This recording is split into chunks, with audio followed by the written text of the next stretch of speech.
bespoke radio for the masses. Headline edition, July 8, 1947.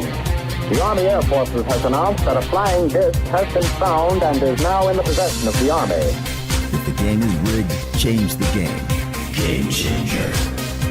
I occasionally think how quickly our differences worldwide would vanish if we were facing an alien threat from outside this world. This is Fade to Black with your host, Jimmy Church, on the Game Changer Radio Network and KGRA, the Global Radio Alliance. I need your help to get to the year 1985. You are listening to Fade to Black with Jimmy Church on the Game Changer Network.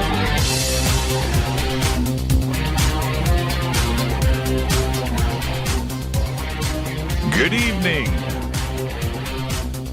Fade to Black.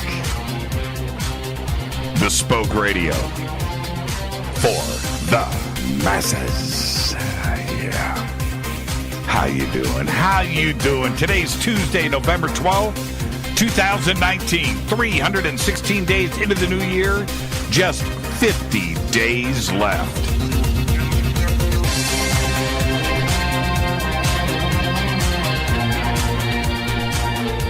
We are live from a bunker somewhere in the middle of beautiful downtown Burbank, California. And I would like to welcome everybody listening all around the world, all across the United States.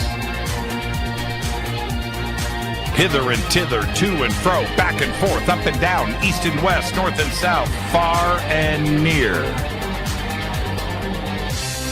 This is Fade to Black for KJCR, the Game Changer Network, and KGRA, the Planet. I am your host, Jimmy Church. All right, what is cracking, everybody? How you doing? Tonight, very special guest, Jeffrey Mishlove, joins us for the very first time. Tonight is a full night of new thinking. Get ready for that. I've been looking forward to this for a very long time. Tomorrow night, Ed Nightingale is back. And we're going to be talking about Leonardo da Vinci and the Giza template. That'll be tomorrow night. And then Thursday is another Fader night with open lines all night long.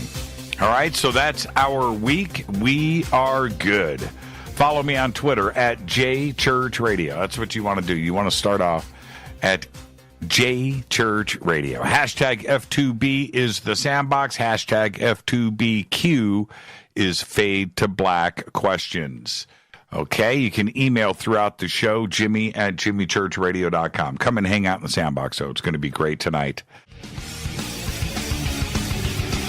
All right, welcome back. Fade to Black. I'm your host, Jimmy Church. You can follow me on Twitter at JChurchRadio. Join the conversation in the sandbox over at hashtag F2B. Simple enough to do. Tomorrow night, Ed Nightingale is back with us to talk about Leonardo da Vinci and the Giza template. Thursday night, it's another Fader night with open lines all night long. Tonight, Jeffrey Mishlove. Jeffrey Mishlove's career has been guided by dreams, synchronicities, mystical states, and their philosophical implications.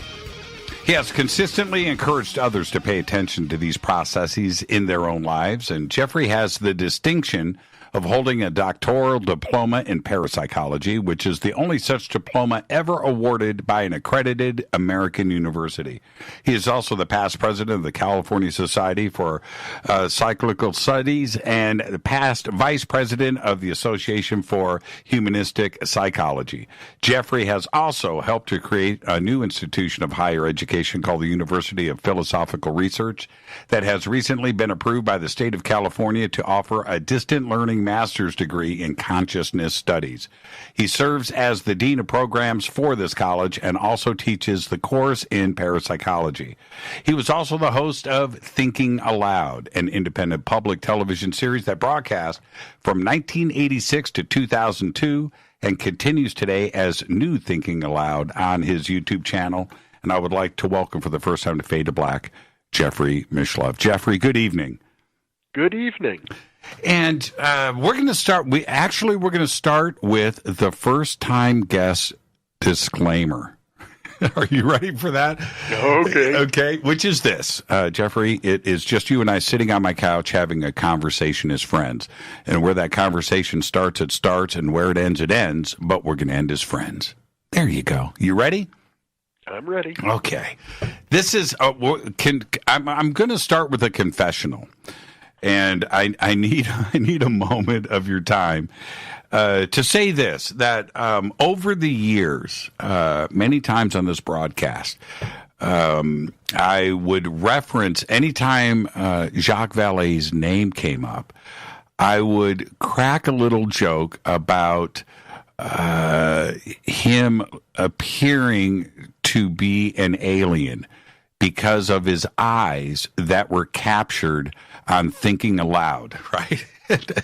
And I made this reference, and because of, it was 1986, but that the way that he would look, the way that you captured him in that show was just unbelievable, and it stayed with me all of these years. So, out of guilt, last year, I'm with Jacques, and I said, hey, man, I just got to tell you, I'm sorry for making the little jokes about you looking alien-like in Jeffrey Mishlove's show.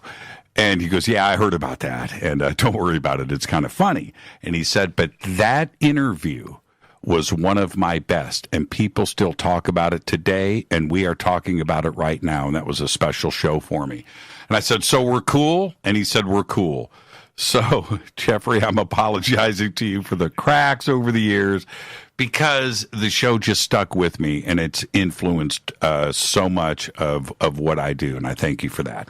So, can we move on now? I feel better. We can. Yes, I'm happy that the show touched you that way. And speaking of that, let's actually start right there. Have you looked back and thought about the influence that Thinking Aloud has had and the impact that it has had over the years with this community? Well, interestingly, these days on the New Thinking Aloud YouTube channel, one of my very most popular guests is a young philosopher named Jason Reza Georgiani. Very controversial figure, but the audience loves him.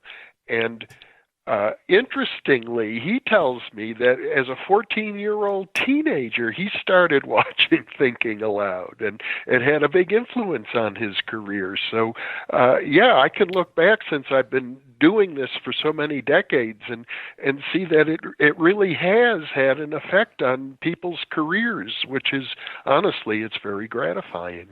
Now, you said to me earlier today, which I didn't know about, but you started in radio all the way back in 1972. New Thinking Aloud was 1986, but right. Your broadcast career started back in 1972. Were you discussing these issues in 72, and then Thinking Aloud just was a genesis of that?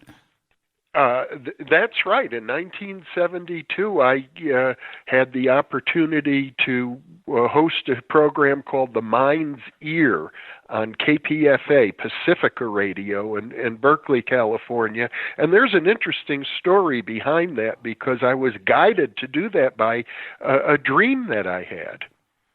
And synchronicities for all of us, I mentioned this in my opening of the show, are things that need to be recognized. So many don't, right? They let these things just blow past them.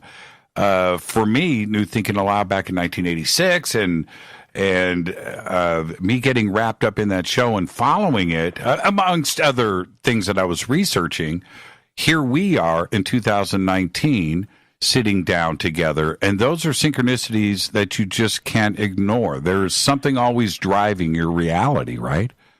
Mm. Well, in my case, Jimmy, I started out in 1972. I was a graduate student at Berkeley in the field of criminology. I was doing group therapy with murderers and rapists at San Quentin Prison. And I knew that I loved the study of human deviance, but I wanted to switch from negative forms of human deviance to positive. I really wanted to, rather than just studying crime and psychopathology, I wanted to study mysticism, intuition, creativity, psychic functioning. And I agonized over that for months and months. I had no idea how I was going to do it because at that time at the University of California, they didn't have any programs of that sort. Were you aware of what was going on over at SRI at that time? I became aware around that time, yes, because I actually, back in 72, shortly after I started on KPFA, I sponsored a large public event on the Berkeley campus with Uri Geller. We filled Zellerbach Auditorium, over 2,000 people. It was Uri Geller's first public appearance in the United States before a large audience. And it was around then that I learned he was also being tested by Hal Puthoff and Russell Targ at SRI. Did you have a chance to, those must have been, I cannot imagine how electric the community would have been back then, you know, with Russell and Hal and of course Uri and what was going on over at SRI, because they were certainly breaking down fences and walls. It was a very exciting time, and you mentioned Jacques Vallée. He, of course, was part of that whole scene. Back then in a very interesting way, because he was one of the developers, software developers of what was then called the ARPANET. Later on became the Internet. And he was also engaged in, as you know, in UFO research and in parapsychology. And he believed at the time that both of these areas, the paranormal and the Internet, had enormous potential to revolutionize society. And I think all of us back then thought that there was going to be a major psychic revolution. Now, looking back, nearly half a century later, we can say, yes, the Internet did revolutionize society, but parapsychology and UFO research has yet to do so.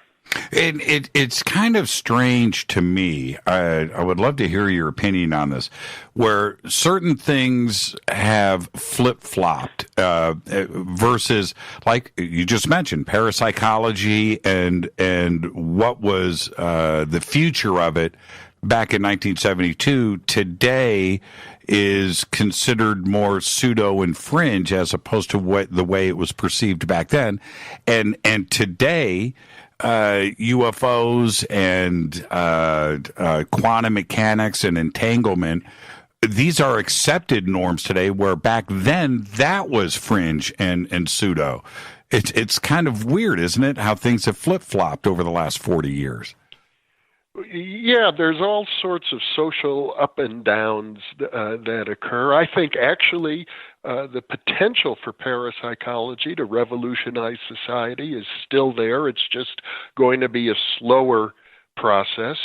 And, also I should point out that there was a milestone that occurred about a year ago when the American Psychological Association, which has always been skeptical of parapsychology and even hostile, published a major article in their flagship journal, the American Psychologist, of a survey of about 1,400 parapsychology experiments that had, if you combine them together, overwhelming statistical support for the existence of telepathy and psychokinesis. So that it'll take a while for that sort of data to seep into public awareness, but psychologists can no longer be such scoffers as they used to be, since their leading journal has now acknowledged the existence of this phenomena.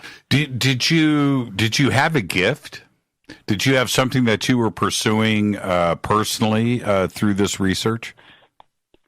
Well, I suppose back then in the early 1970s, when I had just started school at Berkeley, I had a series of precognitive dreams and or other forms of psychic dreams. And one of them, a great uncle appeared to me in a dream, and I woke up. I was singing and crying at the same time, which has only happened to me that one time. It was because my great uncle Harry, had touched me so deeply in some way in that dream. And I wrote home and said, "How's Uncle Harry?" Had a dream about him, and my mother called me immediately and said, "How did you know Uncle Harry just died?" I began asking my professors at Berkeley, what did they have to say about such a thing? And I quickly learned they had none of them had anything intelligent to say about it whatsoever. And I think it was then that I resolved that this was very important, as one of the most powerful experiences of my life. And if I was going to understand it, I would have to become my own expert. And so that's an interesting thing, because you are a teacher, you're a professional academic, and you look at Orthodox academia, where if you're going to pursue this, now you have to fight the system. Does that force you into becoming a rebel, or at some points do you have to conform? Well, I did my best to conform. In fact, I had a mentor while I was in graduate school, Arthur M. Young, who invented the Bell helicopter and founded the Institute for the Study of Consciousness at Berkeley, and invited me to live with him. And after I got my doctoral degree, I came to visit him. I was so proud, and I talked to him, and he was an astrologer, and he pulled out his ephemeris and began looking at the dates and the planets, and he asked me, he said, "Well, how long did it take you to get this degree?" And I said, "Well, since I started working on it, it was 7 years." He says, "Well, it'll take you another 7 years to undo all the damage the university has done to you." Your interviews with him, let's talk about this for a second. You have a developed style, and your style and the way that you have approached certain guests has enabled and I want to say this in the correct way, to have the real guest appear, as opposed to going down generic questions that they systematically answer over and over again. You have developed this conversational approach to getting to the real guests, like their personalities. What you did with Terence McKenna, that's probably his greatest conversation he's ever had, including how many times did you interview Arthur Young? Oh, maybe as many as a dozen. Yeah, right. And your ability to do that, was that something that you were consciously doing, the conversational style? Well, I noticed that you work the very same way, Jimmy. You don't work from prepared questions. Everything is sort of spontaneous and in the moment. And I think it just works well. I've never used prepared questions. And I'll tell you, when I was a teenager, I worked as a bellhop at a resort in Wisconsin, where I lived at Elkhart Lake, Wisconsin. And I noticed at the time there was another bellhop there who was really popular. Everybody loved this guy, especially the women. And so I started watching what he was doing, and I noticed that he was a very good listener. He listened carefully to people, and he asked them lots of questions. And I realized people love that, and I think that was sort of the beginning for me. It is one of the things that I really feel, because of the way that I've reacted to it. It's what engages the audience. They want to feel like they are part of the conversation, as opposed to something generic that they're going to maybe have already heard before and will hear again. And I think that's the way to always to try to approach it. Mm. The let's back up again. Before, what was the idea? Take me back to 85, 86. The idea for thinking aloud. How did that come about? Okay. Well, I got my doctoral degree in parapsychology at Berkeley in 1980, and shortly after getting the degree, I was libeled. And I fought a libel suit. Psychology Today ran this article saying, Mishlove probably didn't even get the degree, and if he did get it, he certainly didn't deserve it. And I was mortified, and I spent 6 years fighting that libel suit. And when it ended, I felt like, well, I was ready to kind of become a public personality again, because there was a very painful 6-year period. People, it's hard to face the public when you've had, a major publication say nasty things about you, and I was embarrassed and so on. But in 1986, when the lawsuit had been settled favorably for me, I reached out to a fellow named Arthur Bloch, who was like me. He was sort of very devoted to Arthur M. Young and the Institute for the Study of Consciousness, and he had gotten a degree in video at the University of California, Santa Cruz, and I proposed to him that we launch this TV show. We did it. We started out on public access cable TV. We did like a dozen shows, and after that they said, well, that's all you get to do. And so we went to a local PBS station and showed them what we had done, and they said, well, we'll put you on primetime once a week. And we did that for a year, and then they said, we'll sponsor you for satellite uplink. And the next thing I knew, we were being carried by about 100 public TV stations all across North America. And the approach to it, because, and I'm talking about the subject matter, where you are going to go into areas that nobody else would necessarily, certainly in prime time, to cover these. And do you have to tiptoe, or did PBS say, you know what, just do your thing? Well, it wasn't PBS. I'll start out by saying that. And it wasn't the major public television stations either. It was the smaller ones. But we had a lot of trouble. I remember when we first went out on the satellite, there was a station in Memphis, Tennessee, and they consulted a psychologist in their area to say, should we carry this program? And he told them, and they reported back to us, he says, the people of Tennessee are not ready for this. Exactly. So did that force you into emotionally, in your own mind's eye? You don't want to change who you are, but you also want to get the message out. You're kind of stuck, right? Well, in the original Thinking Aloud series, we called it Psychology, Philosophy, Health, Science, and Spirituality. We didn't emphasize parapsychology as much as I do now. And on YouTube, I have, I think, an even greater sense of freedom.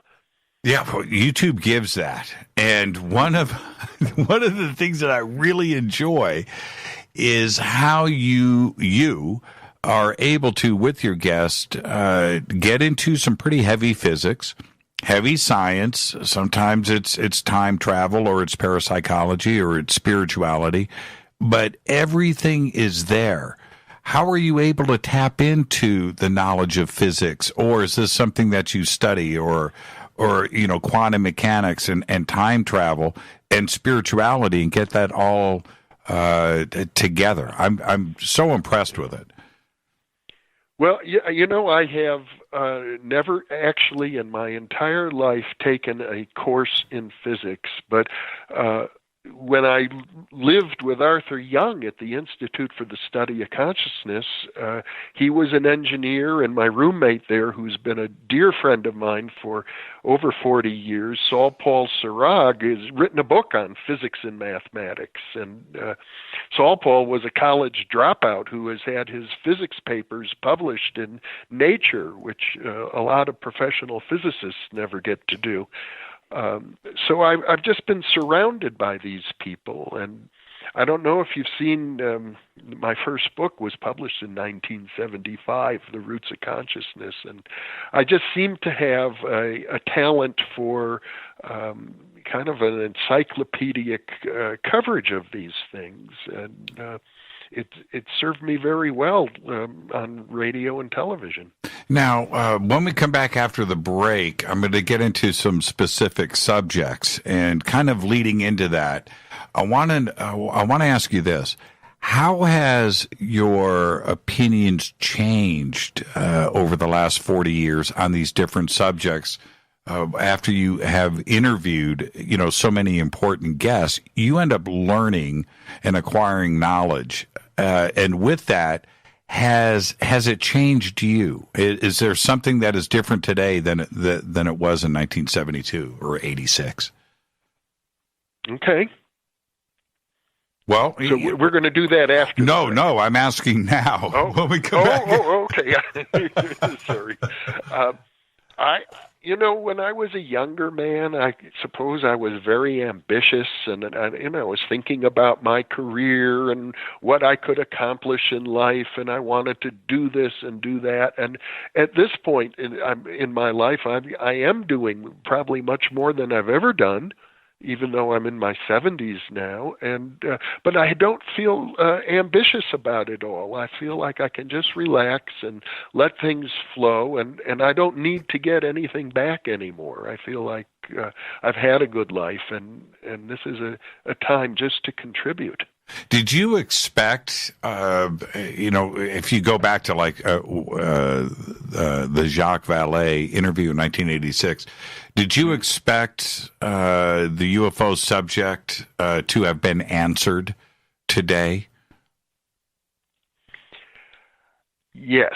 I would say that I did, and one of the reasons was my own research. I published a book called The PK Man, in which I spent 10 years studying this fellow named Ted Owens, who claimed to be in telepathic contact with aliens, and he could produce UFOs and other extraordinary phenomena on demand, and he produced many dozens of demonstrations of this sort that were well documented. So at the time, I think right from the very outset, even including my early connections with Uri Geller, who reported that his psychokinetic abilities were also related to UFOs, I felt that there was a connection, and it seemed pretty self-evident, and there were, many dramatic UFO sightings then, and of course there still are today. So back then I was very hopeful that things were going to change immediately around these topics. I did not appreciate the enormous social resistance. And what about, we've got about 60 seconds. Today, with the mass media and the reporting of UFOs and the subject of aliens, and of course the Navy and pilots coming forward in the New York Times and CNN and Fox and President Trump talking about UFOs, it's never been like this before. Does that surprise you? Well, Ronald Reagan talked about UFOs. Jimmy Carter talked about UFOs. So I think, they've always been around. They haven't gone away, but slowly, very, very slowly, I think the acknowledgement of this phenomenon is creeping into more mainstream awareness. The hostile skeptics have always used the horse laugh, and that's not working so well anymore. No. I am so happy that I could be in a checkout stand talking to a cashier, and if UFOs came up, nobody's going to laugh. or down the street, or with my family or friends. That today it's a different party, and you're absolutely right about that.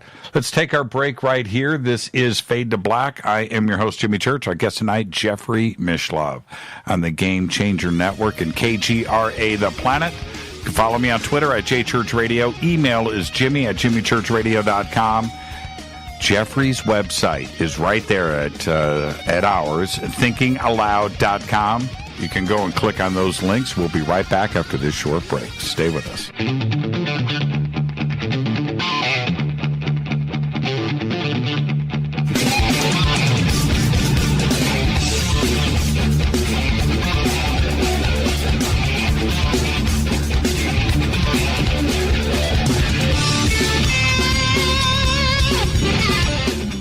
Welcome back. Fade to Black. I'm your host, Jimmy Church. Tonight, our guest, Jeffrey Mishlove. Head over to thinkingaloud.com and his YouTube channel, New Thinking Aloud. Great clips, and of course, all of his new shows are right there. And what I wanted to do, Jeffrey, we're all in a pursuit of knowledge, and you've been doing this for a very long time. And today, as I follow the science community, and I'm talking about the hardcore physicists out there and the theoretical physicists and even cosmologists, the question of consciousness now comes up more than ever, and what it is. For you, what is that definition? What is consciousness? I think there are two ways to look at it. One is, my personal consciousness, which is just like experience. What is it like to be alive? What is it like to be Jimmy Church or Jeffrey Mishlove or each and every one of your listeners?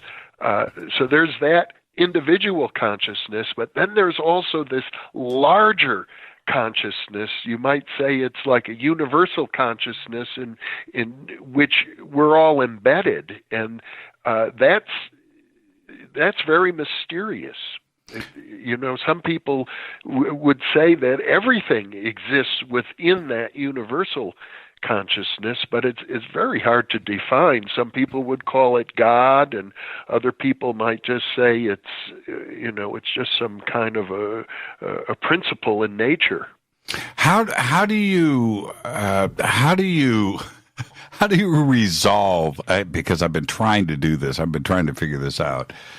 How do you resolve, atoms and particles and things that don't have consciousness suddenly assemble into these beautiful beings that we call us, where we can laugh and think and ponder?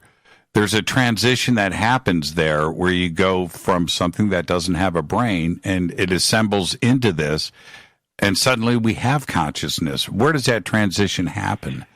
Well, you're talking about the classic mind-body problem, which has been an issue for philosophers for centuries.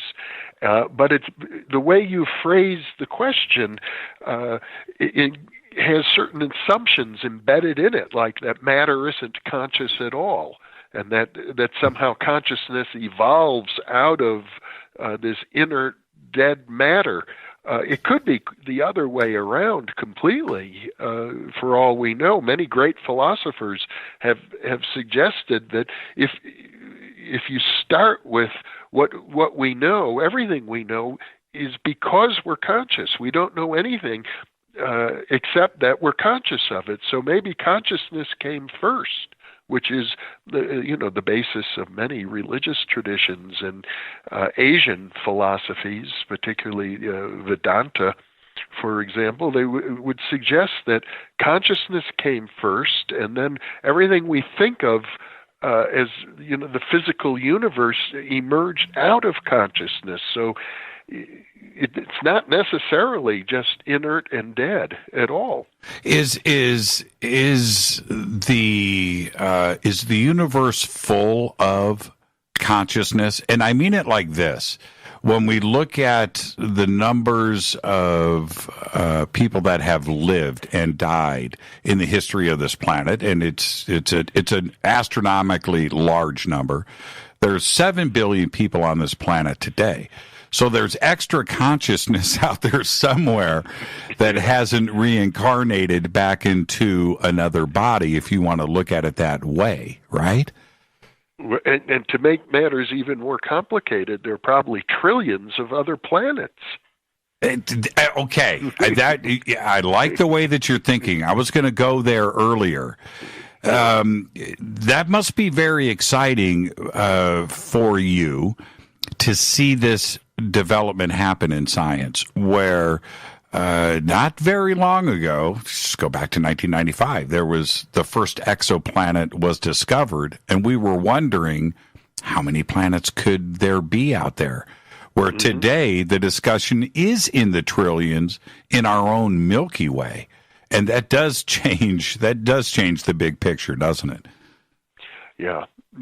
I mean, the universe is very likely full of, there could be billions and billions of galaxies, and each galaxy has billions and billions of stars, and each star may have many planets. It seems normal now that stars do have planets around them, and so surely there's conscious life throughout the universe. But whether it's correct to say that a consciousness exists in the universe or the universe exists within consciousness, I don't think that question has been resolved at all. There are very intelligent thinkers, philosophers on all sides of this issue. Brian Greene, who I just think is a brilliant physicist, but not only that, in his work in string theory, but he contemplates these subjects and he approaches them. He's a great orator. He's able to get those complex math equations into something that we understand, and he can explain it. And he says that one of the things that he spends his time on thinking about is just this, where this transition happens and what came first, and that he needs to get this answered. And it's where science and our community are starting to overlap these days. I think that's where it's going. And, you know, many of the great founders of quantum physics, people like Max Planck and Erwin Schrödinger, felt that consciousness was fundamental, that you can't get underneath consciousness. Reality doesn't start with atoms and molecules or quarks. It starts with consciousness. And when we start to dive into this, certainly with ESP and telekinesis and parapsychology, are we now starting to get into the realm of entanglement, and that's where these foundations are when it comes to the power of the mind? Mm-hmm. You know, back in 1975, when I published my first book, The Roots of Consciousness, that we had a chapter on physics and consciousness. It was written for me by a physicist back then, a fellow you may have heard of named Jack Sarfati, who claimed to have had UFO contacts. And is that if we start to resolve some of these things, like entanglement, do the dominoes start to fall? Well, you know, that metaphor, the dominoes starting to fall, sort of implies that there's a mechanism, that one domino pushes the next one, pushes the next one, pushes the next one. And I'm kind of inclined to think, Jimmy, that ultimately the universe doesn't operate like a mechanism, like a great big machine. I think the universe probably operates more like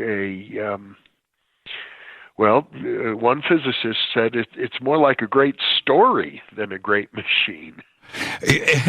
And that could be, when we talk about consciousness, the afterlife, other realms, that these are all parts of a reality that is rooted in science. And if one thing is proven, then all of our great questions answered at that point, because it's all going to be connected? Yeah, at the end of time, maybe it'll all make sense. Well, and see, this is the thing. you've been asking, and this is what's great about this conversation that we're having. You've been asking these same questions of these great guests of yours. You've been asking the same questions, and now the tables have turned a little bit. I'm asking these questions of you, and do you feel that you are getting closer because of what you have learned? Not really. No, I don't necessarily feel like I'm getting closer. Ironically, it's like, sure, my brain is filled with many more ideas and concepts and knowledge, but I don't know that having more knowledge means that you're really closer to the ultimate answers. It's almost like, for me, Jimmy, it's part of a conversation that we're having, and maybe 10,000 years from now, I'll run into you again and we'll pick up the same conversation where we leave off. And find out that we've always been wrong. Right? But the conversation itself is the message. The converse. I want to talk about Terence McKenna for a second. Okay. Your conversation, I can say that plural, with Terence McKenna, he was closer to the mark than I think he even realized. He was right on the brink of some breakout stuff, and he tried to tell the world. And today, these conversations about ayahuasca and DMT and parallel worlds and connections to other spirit beings is very important, and we're starting to unlock that. Terence was onto something, wasn't he? Oh, Terence was amazing. I loved how articulate he was. The words just flowed out of his mouth and like poetry. But I think he had a lot of ideas that were kind of wacky. I loved them because they were very, very stimulating. But I don't know that he really got to ultimate answers. If I was looking for ultimate answers, I'd probably think more of someone like Ram Dass. Well, with Terence, and going back to your conversations with him, he was, and you're right, articulate is a definition for him. He was able to speak about his experiences and what he was learning. Was that because of the questions that you were asking? That you were able to pull that out of him, and I hope you appreciate what I'm saying here, because he was a difficult interview for a lot of people, but for you, it was a different kind of setting. Oh, I would have assumed that he was that way all the time. I just figured the man is a genius. But I have to admit, I haven't probably listened to other interviews. Right. Well, and the reason why I think it's so important is that on this show, I've done probably close to 2,000 interviews at this point, right? A lot of shows have accumulated, and there's an ebb and flow with researchers, and you can see where trends are going. And ayahuasca has been brought up on this show so many times. And the fascinating part about it is the similarities that I have from guest to guest and what they are experiencing. And they don't know each other, right? They haven't listened to past interviews. There's a consistency to the phenomenon that is there. And I do believe that they are tapping. I haven't done it, by the way. Okay, so I haven't done it, but there is a reality to this parallel world that Terence was referencing back then, and I think science should investigate what is happening here, because I think that reality is a real one. Well, I remember the very first time I used a psychedelic drug, and I saw all these wonderful visual images, and when you're having that experience, there's no doubt they're real because you're there experiencing it. And whether you want to call it a hallucination or a psychotic mimic or an alternative reality, it's a real experience. And I would agree with you. It's very important to get to the essence of what's going on. And how is it possible that the chemistry of ayahuasca and other medicines, that the chemistry was developed so long ago without the knowledge of chemistry, that they were able to get the root of one plant and another plant, get those to react in our body chemistry in our stomach to turn around and access these higher dimensions? Did that information come from another consciousness and was given to them to get this magical combination? I still don't understand how that happened probably over 1,000 years ago. Well, if you talk to shamans, they basically are pretty consistent in saying that the plant talks to them. They listen to the plants, and the plants tell them what to do. Well, what came first? It's the chicken or the egg, right? Yeah. And the other part of this, when shamans are talking to some, they're getting their information, however you want to look at it, but they are getting it from somewhere. And the questions of entanglement for me come into play, and consciousness outside in the electric universe, that this is something that has been going on forever. It has been, and when you use the term entanglement, to me, what entanglement really means is very fundamental. It means, everybody goes through life with the idea that there's an inside of me and an outside. And, there's an internal consciousness, and then there's the world out there. And what entanglement is saying is that that's an artificial distinction. How so? Because everything is interconnected. The inside and the outside are all part of one single system. When you refer it in that way, I immediately go to a large number of people that make contact and have communication with off-world beings, and they're getting that information coming through. Is that what is happening?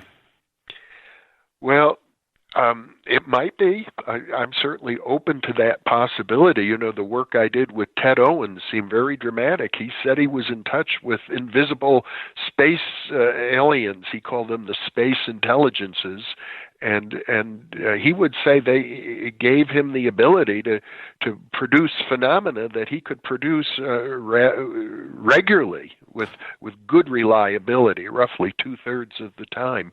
He said he would produce some demonstration. They worked out the way he said they would. So I've seen it happen, but I have to say this, that Ted Owens, it was a rare person. Of all the people who claim that they're channeling alien consciousness, very few of them produce demonstrations on a regular basis the way Ted Owens was able to do. And so there's always the risk that people also have. Everybody has, I think, a creative mind, and probably most people, at least at their unconscious level, are capable of writing science fiction stories. So a lot of what people call alien communications could well be a fantasy or a product of their own inner creativity.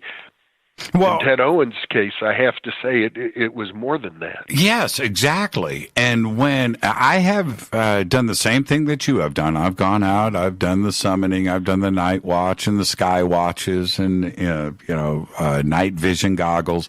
I've seen some pretty amazing things that I can't explain. And when we witness that, is it manifesting? Or do you think that this is something much more physical? And I know that you and Jacques Vallée had a pretty deep conversation about this too as well. But is it physical, or is it something else more interdimensional, including your own experiences? I think it's much more than physical. I think if we look at physical science today, even cutting-edge physical science, such as Brian Greene, who you spoke of earlier, I don't think they go quite far enough. I think Jacques Vallée has a deeper vision of these things. I mean, what we call physical may be just the tiniest portion of reality itself. Let me give you an example. When Ted Owens said he would produce a UFO, you didn't need night goggles necessarily in the sky to see them. He would, on one occasion, he told me, I'm going to produce a UFO, and it's going to be seen by hundreds of people. It'll be photographed, and a photograph of it will be published in the front page of one of your local newspapers in the San Francisco Bay Area. And that happened 3 days later. And what do you do with that, you personally? I mean, what do you do with that? It was very difficult because I was a graduate student at the time, and I reported it to my professors. And one of them, a very prominent parapsychologist, immediately resigned from my doctoral committee when he heard that this had occurred. And did he resign because the phenomenon was real, or that he didn't want to be associated with it? I suspect it was the second. Yeah. That's the battle that we fight. Right there. That's the battle that we fight. Going back to Jacques Vallée for a second, you and Jacques had a conversation about things in 1986 that I thought was pretty groundbreaking at the time, but it was also a solid vision of the future. Here we are in 2019, and those things that Jacques was talking about were very solid. Do you think that Jacques knows more than he is actually revealing? Well, I'm sure he knows a lot. Jacques is a very, very smart man, a very deep thinker about things. And he's also a wise person. In fact, he's been a venture capitalist. He understands business and he understands society very well. So it's quite possible that he, like Carl Jung or like many other thinkers, realizes that people are only capable of absorbing so much, and it does no good to try and give people information that they're not ready to receive. What do we do? I want to stay on the subject, if you don't mind. I'm looking at the clock. We can pick up when we come back. But when you have so many witnesses and experiencers and abductees, by which the numbers are probably in the millions, sharing these experiences of abduction and contact, is this part of reality, or is this something else going on in mass consciousness where they're sharing these experiences? Oh, that's an interesting thought. It seems to me that what we're really encountering, in a way, is ourselves, because, as I say, the inside and the outside are not separate from each other. And we have a lot to learn about the depths of who we are. Ultimately. Yeah. And everybody can't be crazy, right? It can't be that. Well, let's hope not. It can't be some crazy psychosis. But there's got to be something else to the phenomenon. There has to be an explanation. I'm sure there is an explanation, and I'm sure it's not psychosis, but I think ultimately it's more about how. Let me see if I can put this into the right language for you. It's not an explanation that we are necessarily going to put into words and language, even mathematics and the language of science. It's more that when we understand what's really going on, we will become larger beings, and that will be the answer. And how close? How close are we? I said this last week on the air. I said I think we're like seniors in high school that are about to graduate. That's where we are in our maturity. We haven't gone past that yet. My mentor, Arthur Young, developed a wonderful cosmology. He wrote about it in a book called not The Roots of Consciousness. That's my book.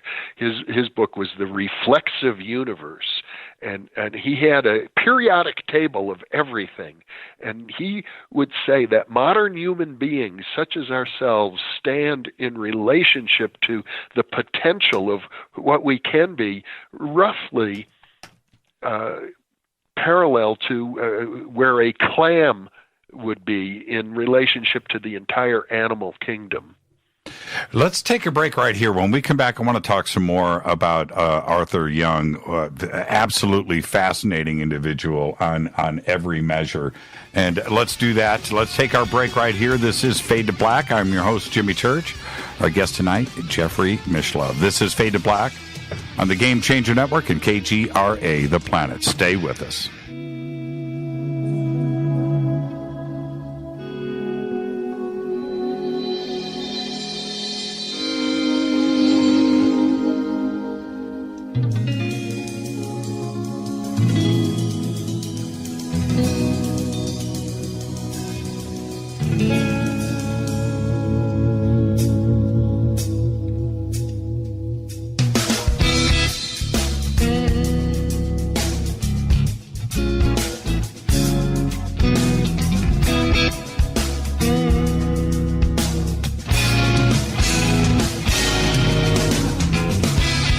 Welcome back, Fade to Black. I am your host, Jimmy Church. Tonight, our guest, Jeffrey Mishlove. Tomorrow night, Ed Nightingale is here. We're going to be talking about Leonardo da Vinci and the Giza template. Thursday night is another Fader night with open lines all night long. You can get to Jeffrey's website, thinkingaloud.com. The links are over at jimmychurchradio.com, as well as New Thinking Aloud, Jeffrey's new YouTube channel, and the new version of Thinking Aloud. I want to go back to Arthur M. Young and the relationship and the interviews that you have done with him over the years has just been incredible. But there is also the Arthur Young and the seance and the nine.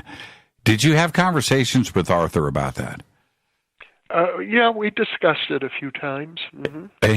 And you can't stop there, Jeffrey.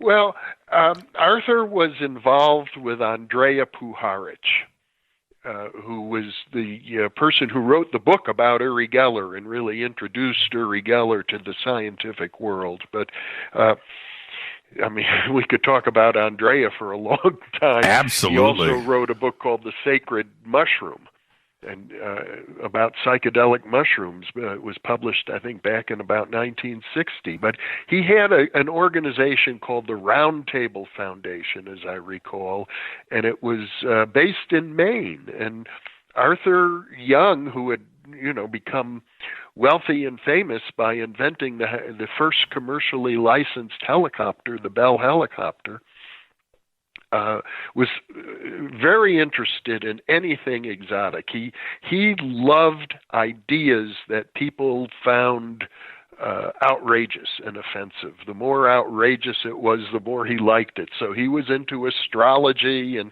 alchemy and UFOs and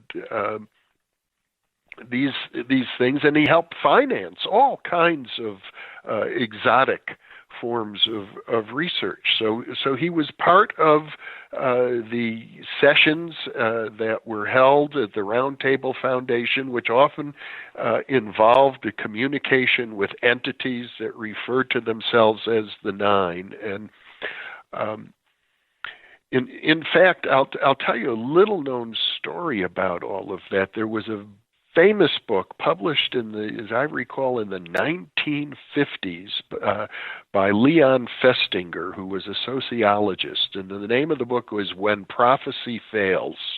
And it was a study of a UFO cult based in Minnesota, and in which they were predicting the end of the world. And so Festinger, as a sociologist, was interested in what happens when the predictions made didn't come true. The world didn't end on the day that this UFO cult said it would. So he began to look at, well, what did these cult members do? And he noted many of them said, they found ways of justifying that their prophet was real.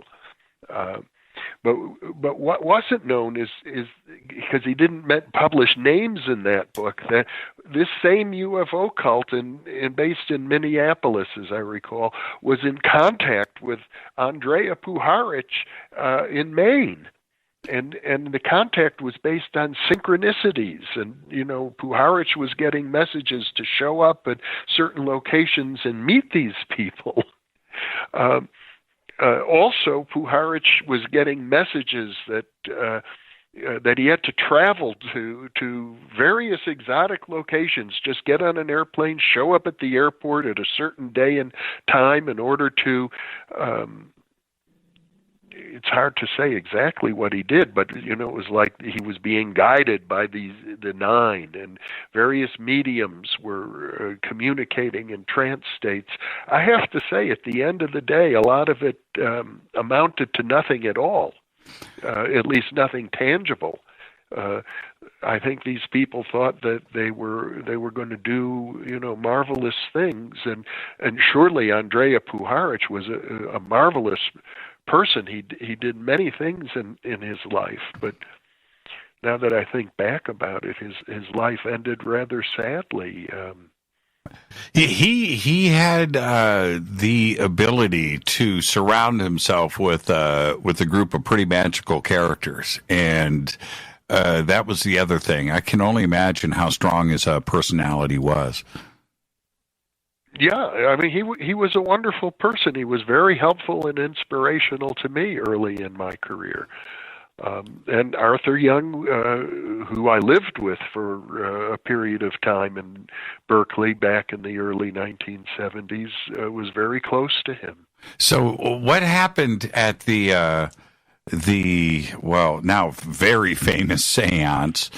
There was a pretty strong group of people that were there, including Arthur's wife Ruth. I understand was there too as well, and they were going to do the seance and communicate with the Nine.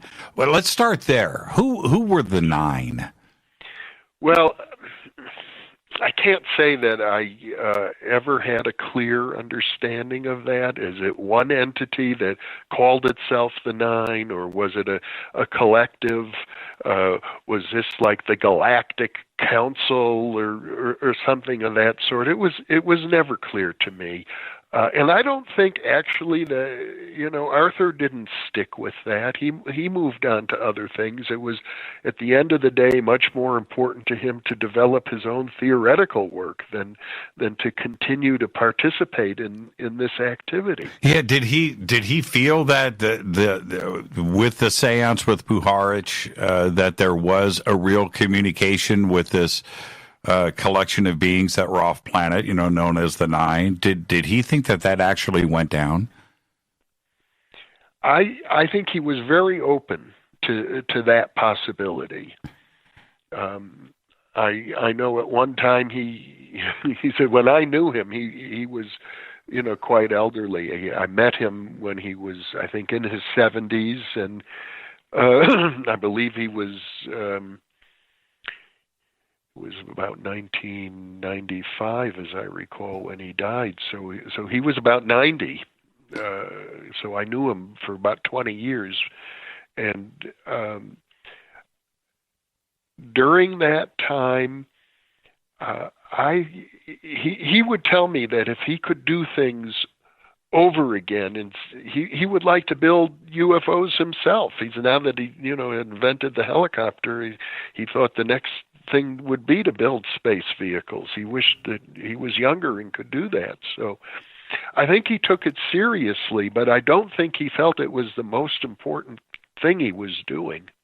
Well, and speaking about construction of UFOs, going back to Hal Puthoff and SRI, Hal is in the news lately, right? Where he's got these metamaterials, the claims about where they came from and what they may or may not do are pretty sensational. But now the U.S. Army is involved, and the possibility that they may be not only off planet, but these materials may be used here, and there's something to take advantage of. What do you think was going on? What do you think is actually going on? I honestly don't know. I haven't kept up with that. I have heard the same rumors that you're describing, but I don't have any hardcore information about that. I'm sorry. I can't really comment intelligently about it. Well, when we get to those parts of things, crashed retrievals of of alien craft and what the government may be in possession of, and that we've got evidence, actual physical evidence and these metamaterials. Hal is a very smart guy, and he knows what he is doing. And that's the part of this that I think that the community and the news and the media is grabbing hold of, that if Hal is involved, then there must be something to this. And now the U.S. Army is going to apply their laboratories to these materials that Hal has been researching for years. It seems to be something is about to break.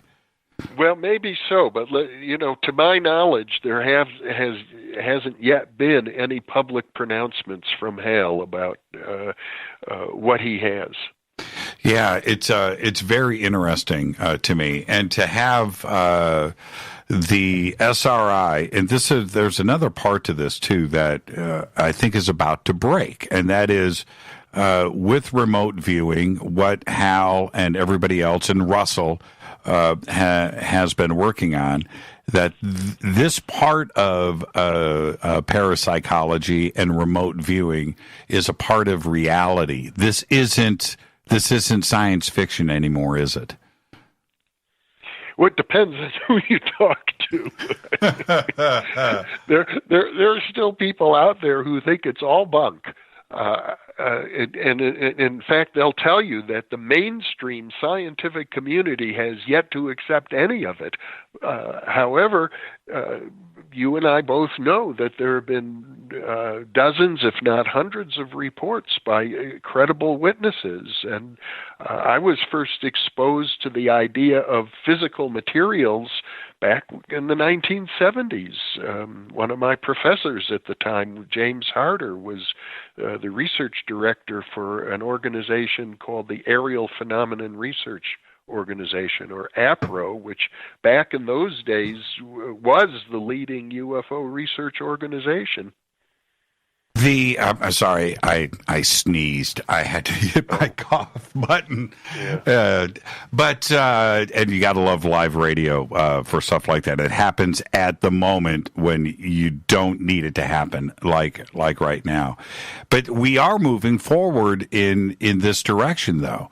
And when the question of UFOs and contact and off-world contact and what the government knows versus what witnesses and yourself and myself, how close are we going to be to actually knowing in that The question is this: what I think is going on and what is really going on are going to be two different things. I don't think that I'm going to be really close to having the answers.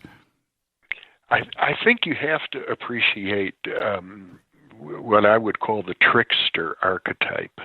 All of these phenomena have a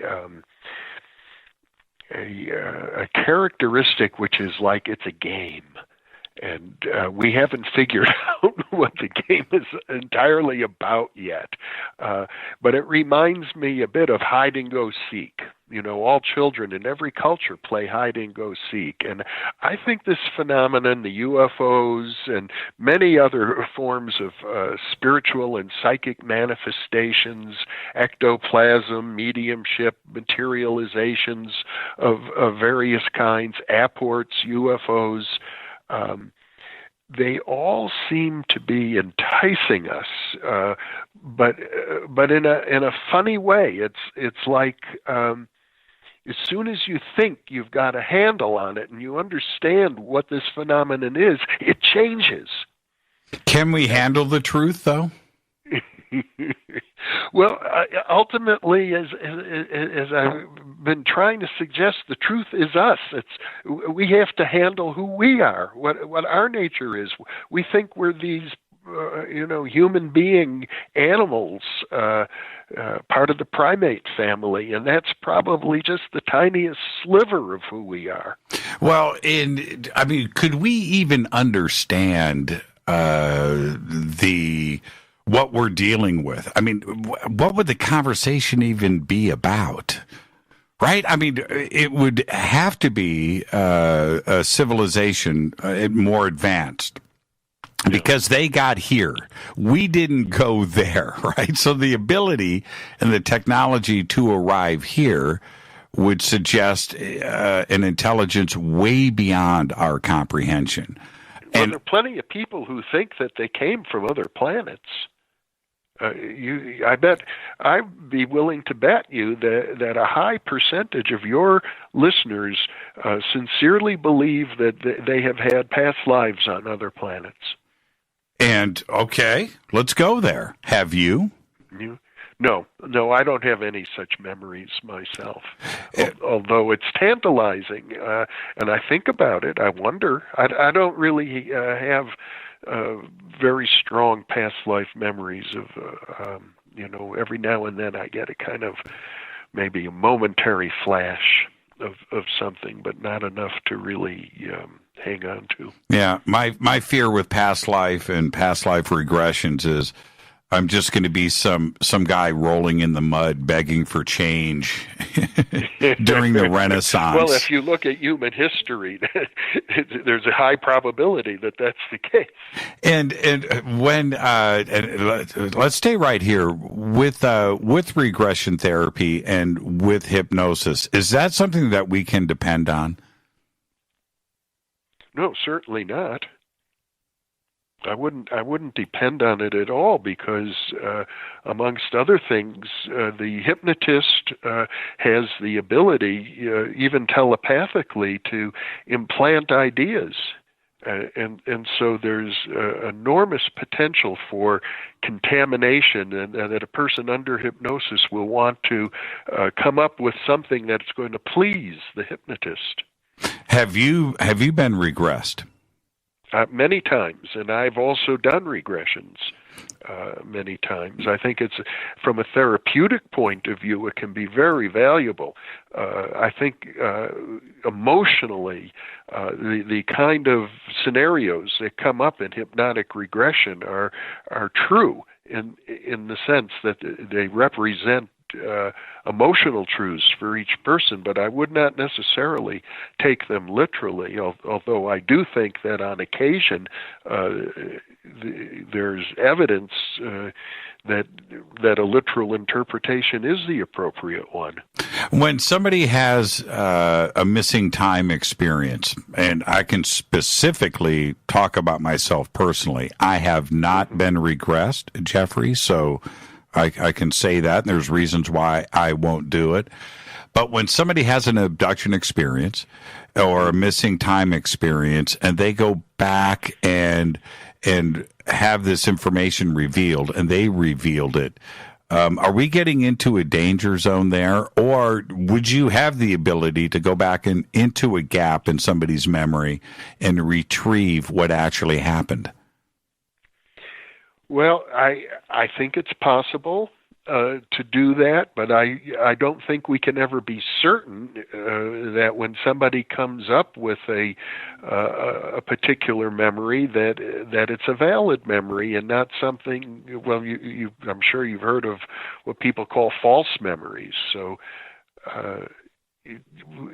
we just don't know for sure, unless there's, what parapsychologists are always looking for is independent confirmation.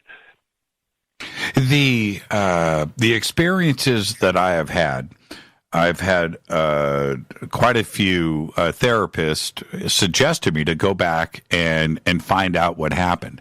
And my answer is, quite honestly, I don't want to know. Let's just leave that alone. I don't need to know, and I'm okay with myself right now. But there's also something suggesting to me that if I went to different therapists, that I would get different answers, right? That quite possibly the truth, the actuality, is not what is going to be found out. It's going to be with the therapist. There's good reason to think that that's the case. One of my old friends, Dr. Edith Fiore, was doing conventional behavior therapy using hypnosis. And then she began discovering, that some of her patients had past life memories, and those memories were often very significant in terms of their cure of various conditions, particularly phobias. Then she got involved in the idea of possession by deceased beings, and all of a sudden all of her patients began having possession experiences. And then she got involved in the idea of alien entities from other planets, and once again all of her patients began producing those symptoms. And what was her conclusion? That it was her? I mean, that's what I'm hearing. She was caught up in it. She wrote popular books. Each time she went through one of these phases, and the books sold well. Unfortunately, at one point, the state of California took her license away because of complaints. But I don't know that she reached a conclusion. She took through each phase that she went through, she took the statements made by her patients under hypnosis at face value. And I think it's a terrible mistake to do that. I think people who practice hypnosis are often unaware of the extraordinary influence that they have over the people who are being hypnotized by them.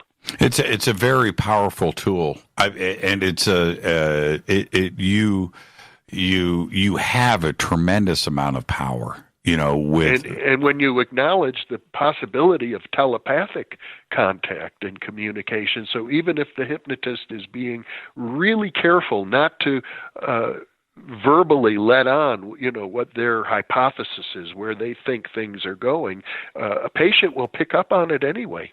And with that part of it, and I'm talking about alien contact. There are a lot of I know a lot of them personally that are very, very careful, that they feel that the only way to professionally look at this is not to suggest anything. And they want to have a witness there. There's somebody else in the room. They're going to videotape. There's no leading anything going on. But there are others out there that don't do it that way. And is it something that is ultimately damaging the people that are emotionally reaching out for these answers, right? And in the end, it's going to be worse than before the session even happened. Well, and as I point out, there's no way you can prevent potential telepathic suggestions. And man, I'm looking at we the don't know clock. how to block them. Right. And then there's the other part about removing blockages. Right. To go and that is, there's something blocking this memory. So we need to remove what has been placed there to block this memory. Is that already leading a suggestion going into this? Well, we talked earlier about Terence McKenna, and one thing he used to say about all of this, which I tend to think is right on, is that we are so alienated from ourselves that when we have a deep encounter with our own depths, we think it's an alien being from another planet. There's nothing wrong with that. Unfortunately, there's nothing wrong with that. And there's one other thing that I'm completely conscious about, is that I've had my own strange experiences. Right? I've had things that I cannot explain, Jeffrey. And when somebody wants to share their experiences with me, I have to listen. Because I have experienced things that are completely unbelievable. And when I share these experiences, I'm asking everybody else to believe what I am saying because I think it's real, right? Mm-hmm. That it is part of my reality. And it's almost like I'm in a paradox position. I know the feeling. And that's the thing. I can't be, or you can't be judge and jury, right? We have to listen. Yeah, because I realize that a lot of people will come to me with stories that I find unbelievable, but so I have my stories that other people find unbelievable as well. Yeah, and we're going to venture into that when we come back after the break. Fascinating conversation tonight. Our guest is Jeffrey Mishlove. And again, over at jimmychurchradio.com, you can get to Thinking Aloud. Click on the links. Click on the links. Click on the links over at jimmychurchradio.com. We'll be right back after this short break. Stay with us.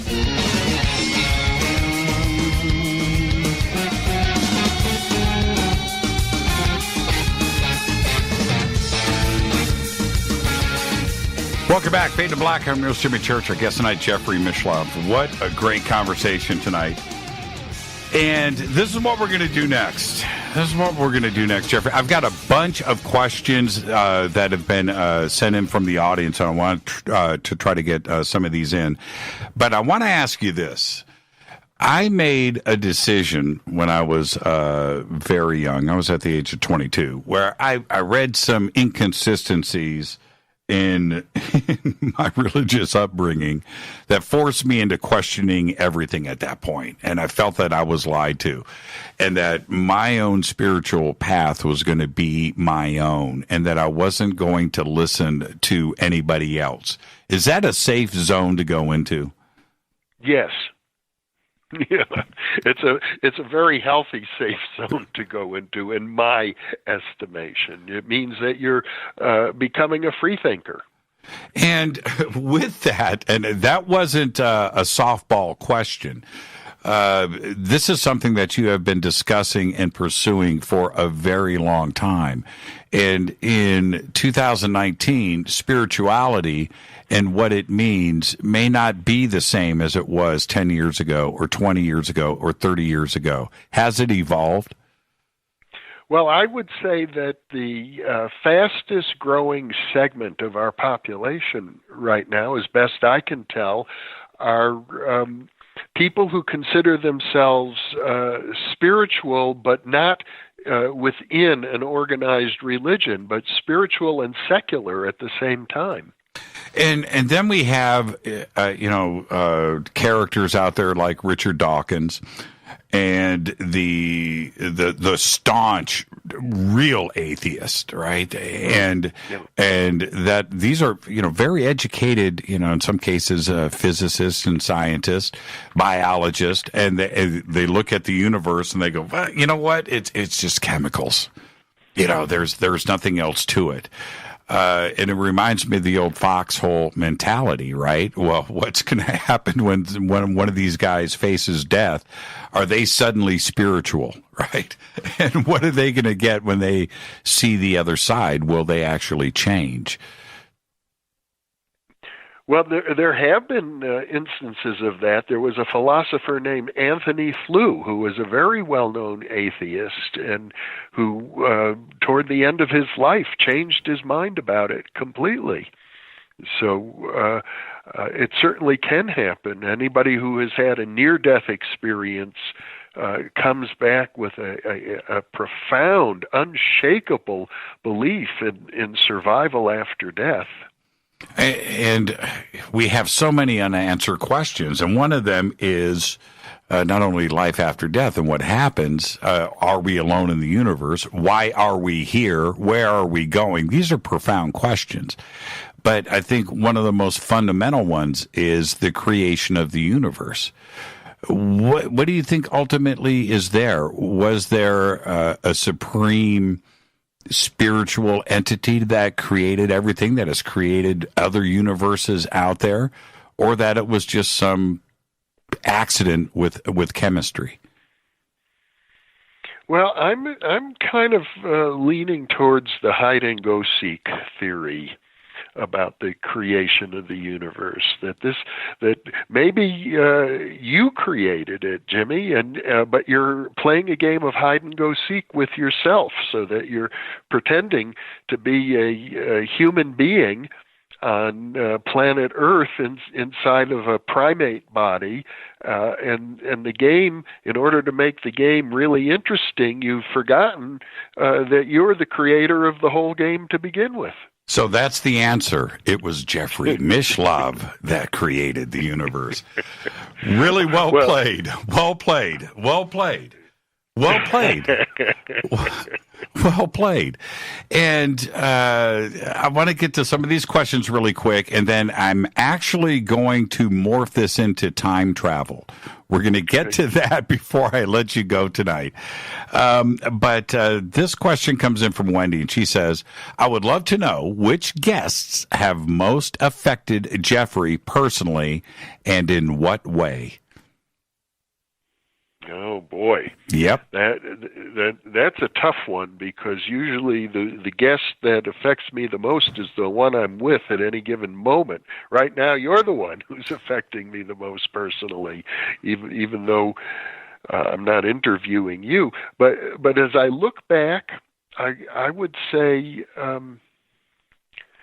one of the most profound guests that I've ever had was a philosopher, a psychologist named Rollo May, a person with whom I had some profound disagreements, but I thought he wrote about depression. He was a very famous psychologist in era, I think he died about 20, 30 years ago, but he wrote about depression in such a powerful way that just reading his book, I began crying, broke into tears when I finished his book, because it seemed as if he had written about the importance of being depressed. That's a perspective. When you feel depressed, you're getting in touch with a kind of an aspect of reality that most of us hide from.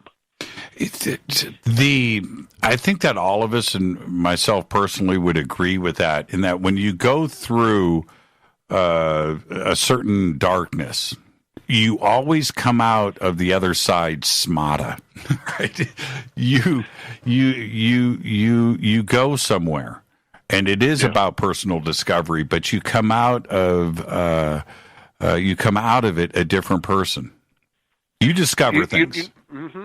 And it reminds me actually of a guest I've recently interviewed. They haven't even been released yet. They won't be released until next month. But one of my oldest friends, I first met him in 1971, a fellow named Daryl Schoon. He ended up spending 6 years in prison, or 7 years, on a 10-year sentence. And he came out of it, I have to say now, stronger and better than ever. But I know he suffered enormously during that period. This next question, I hope you understand it or you know what this is about, because it's pretty interesting. This is from Awoke. Does Jeffrey remember the 2018 Psychotronics Conference? Middle of the power outage at a hotel. Myself and other guests experienced paranormal activity, including strange sounds and visitors, non-human. Does he have any insight regarding that night? No, I was at the conference. If he's talking about the one it was in Chicago, as I recall, but I don't recall the power outage at all. Oh man! So you were there. I was hoping this was going to go somewhere else. And I wanted to also get some telekinesis in and some telepathy questions. I want to try to remember to get those in. Sabrina wants to know: have you experienced channeling of angels?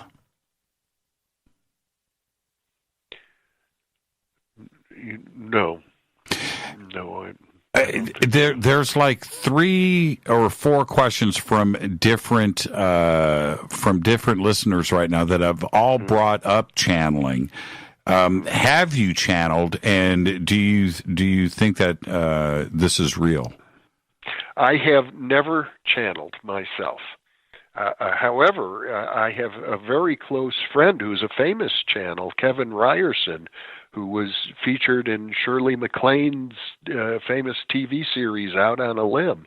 And in her book, he was one of the big inspirations behind the major transformation that Shirley MacLaine went through. And Kevin has been a dear friend of mine for decades. I've traveled with him to Egypt. I've traveled with him to Peru. The man is absolutely amazing.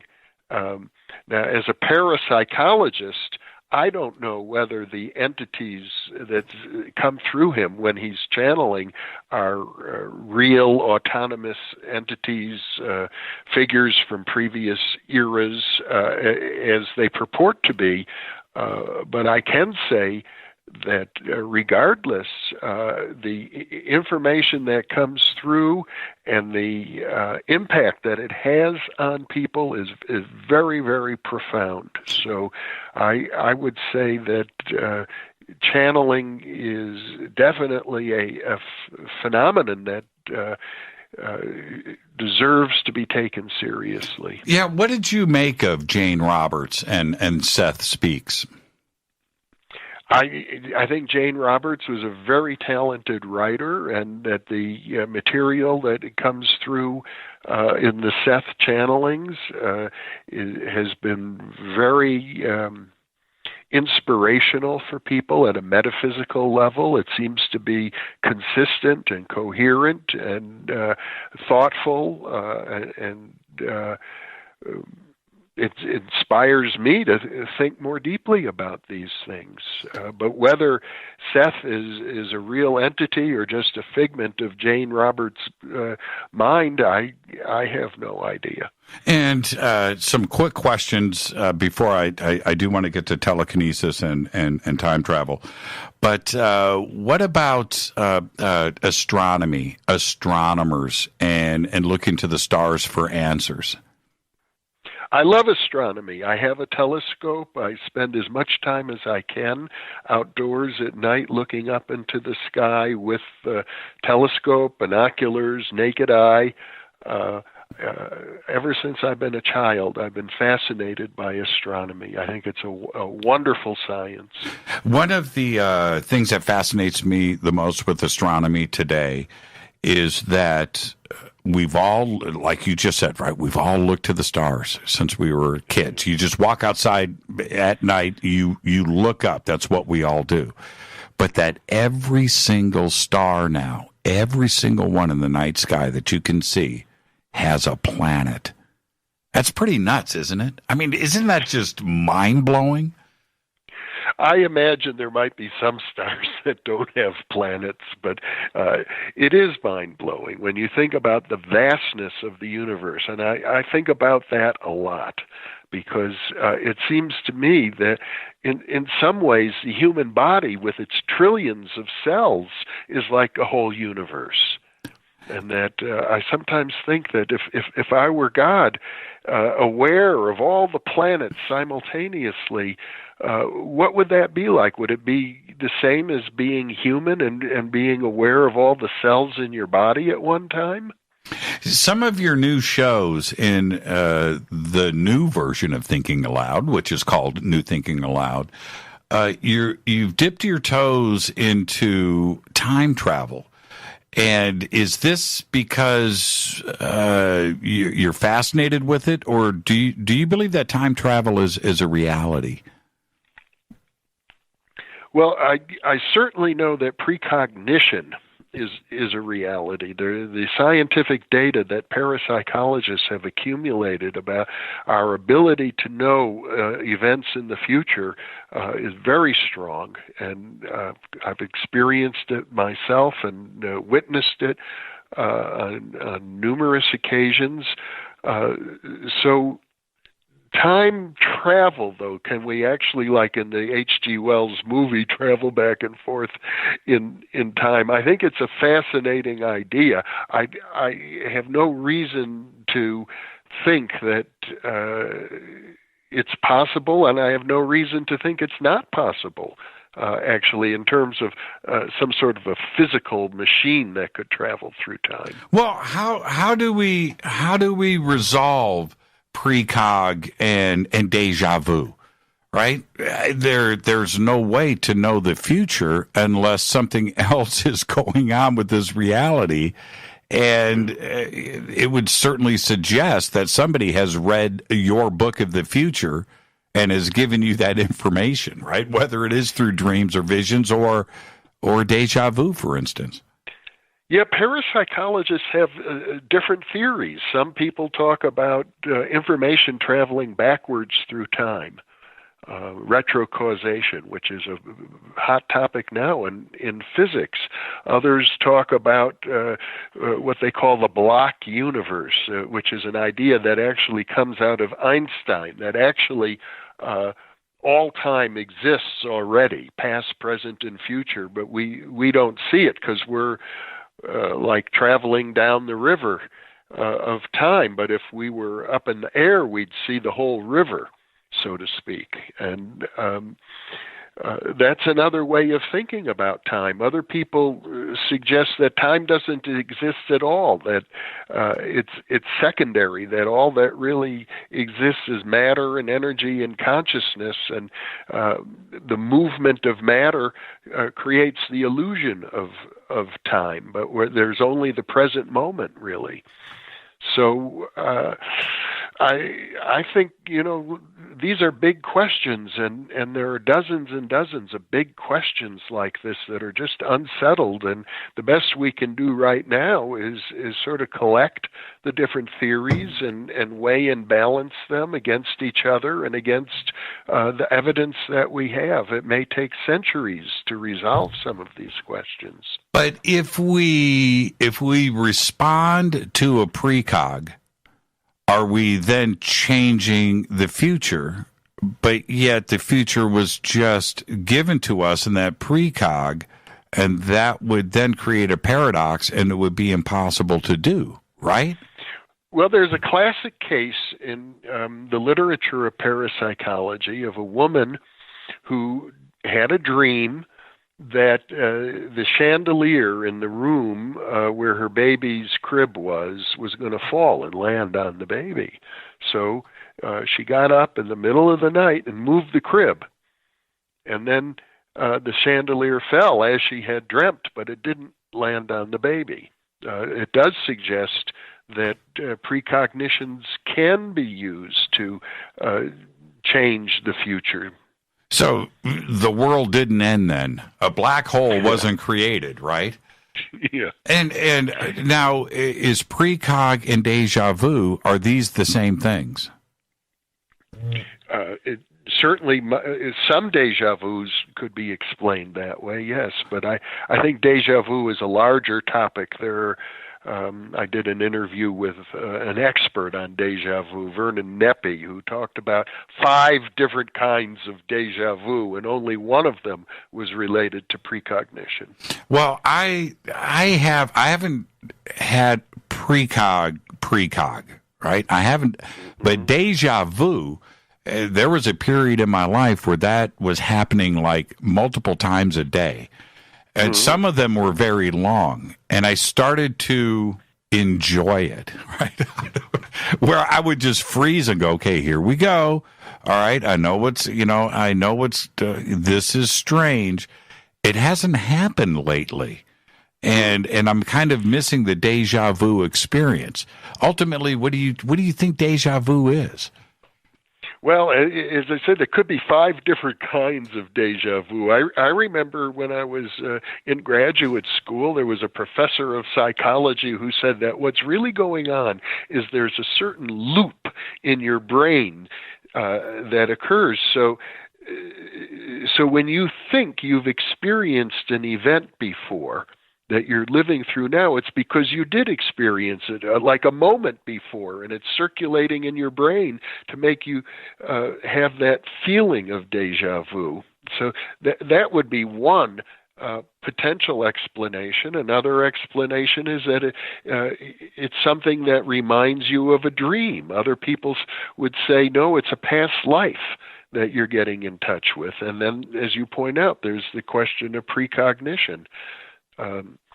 I had a strong experience of that on one occasion. I was visiting a place I'd never been before, on the island of Kos, off the coast of Turkey. And it's a Greek island, but it's off the coast of Turkey. There's an ancient temple there called an Asclepion, a sleep temple, a healing temple, where Hippocrates got his training. And when I was there, I knew instantly that I had been there, that there was a trail, a path that went up into the hills behind the temple, and so I walked back there and found the path just as I knew it was going to be. So I have to think that past lives could certainly account for things like that. That because it was, we're talking about another country, right? It's in the Mediterranean. Place I'd never been before. Right. This is not something that skeptics would say that it was just an experience that you had in the past and you're relating that to that. But we're talking about foreign soil here, and that kind of removes that argument, I would think. Well, skeptics will stick to their guns anyway, but yeah. I mean, I don't have any specific memories of that location, although I did have a hypnotic regression on now that I think about it. Let's get to telekinesis really quick, and I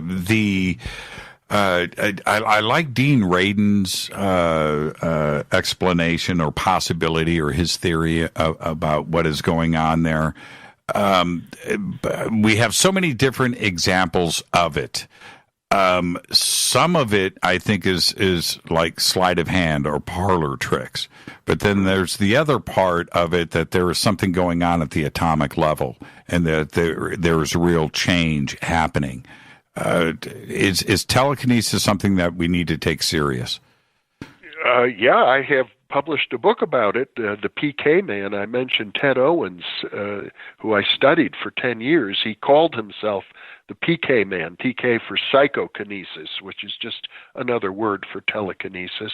He felt that it's just as easy for a person who has this ability to influence large-scale events like hurricanes, tornadoes, heat spells, ending droughts, massive power blackouts and the like, and athletic events, as it is to what has been demonstrated now in the laboratory to influence tiny systems, even microscopic systems.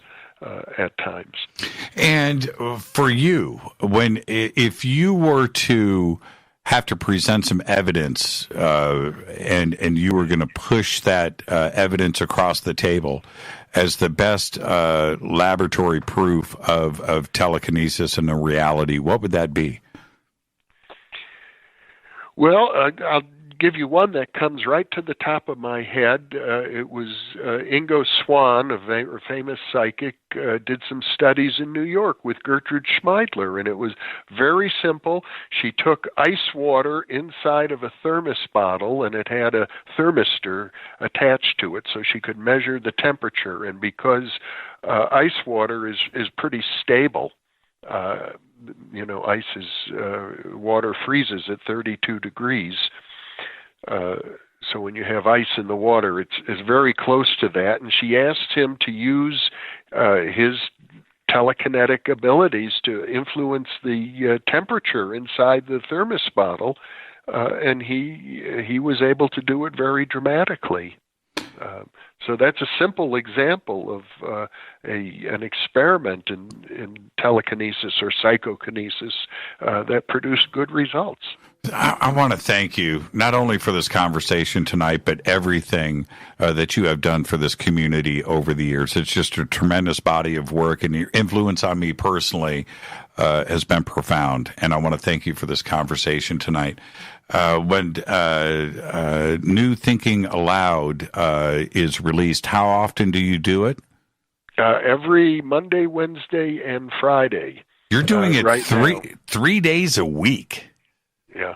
Wow. And okay, so Monday, Wednesday, Friday is when the releases happen. So this Monday, a new release. This Friday, a new episode is released. Tomorrow morning at 1 a.m. Pacific time, I'm releasing a fascinating interview with a healer named Joyce Hawkes, who was also a cellular biologist, worked with the electron microscope, looking into the interior of cells, and then she became a spiritual healer and talks about how healing works at the cellular level. Where do you guys tape at? I have a video studio now here in my house in Albuquerque. Oh, I got you. I thought you were still up in San Francisco. I didn't realize you were in Albuquerque. Yeah. No, I moved from San Francisco, from the Bay Area to Las Vegas in 2001, and then from Las Vegas to Albuquerque in 2018. Thank you so much, Jeffrey, and I look forward to the next time that you're on the show with us. Just, again, a great conversation tonight. Thank you so much. Well, Jimmy, it's been a pleasure. You've been a great host. Yeah, I learned from the best. I steal from the best. Never forget that, Jeffrey. Thank you so much. Enjoy the rest of your evening. You too. Jeffrey Mishlove. Again, the links are right there at jimmychurchradio.com. Fantastic conversation. Thinking Aloud, and don't forget New Thinking Aloud right there on YouTube. I'll be right back after this short break. Stay with us.